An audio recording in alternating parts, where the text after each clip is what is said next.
I've never been a big believer in doing things that don't feel good. So as a holistic concept, if my gut says don't do it, I don't really do it. But I love exercise. I love feeling healthy. But there's some nights where I get home and I just literally want to drink 5 beers and eat a bag of Doritos. Every now and then I will do that. But oftentimes I'll say, you know what? I know I feel great when I go and get some exercise. And I will force myself to go get some exercise. And afterwards, the heart's beating, the muscles are strong, your posture's good, the blood's flowing, and I feel great. But this is probably the one area in my life where if I don't feel like doing it, I sort of try to make myself do it, and then I feel better.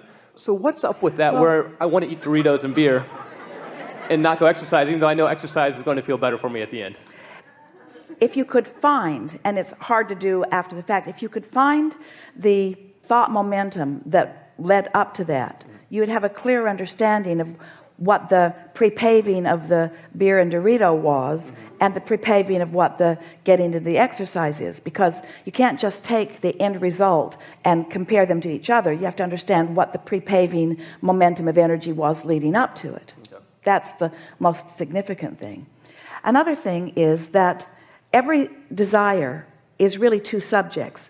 It's what is wanted on one end and what is not wanted on the other end, or the absence of what is wanted on the other end. Sometimes you may be approaching your desire in a way that is more counterproductive, and so it almost inspires the opposite. It's sort of like somebody trying to boss you around and tell you to do something, and you just want to do the very opposite of what they're saying. You can't make me do that, you said to your mother when you were a child.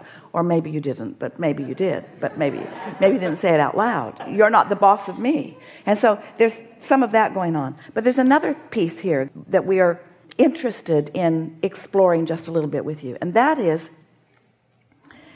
you know how you say that once you make yourself do it, and then you slip into that known behavior, and the cooperative cells of your body began to play their role, and then you begin to enjoy it. And so this is why often people say, well, if I just make myself do it, I just make myself do it, and then I begin to enjoy it.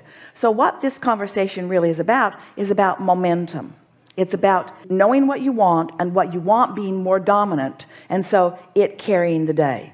But the way you can move into what you really mean to do and what you really want to do without that uncomfortable time of needing to make yourself do it is by doing it with the momentum of your thought. Sit with a focus wheel.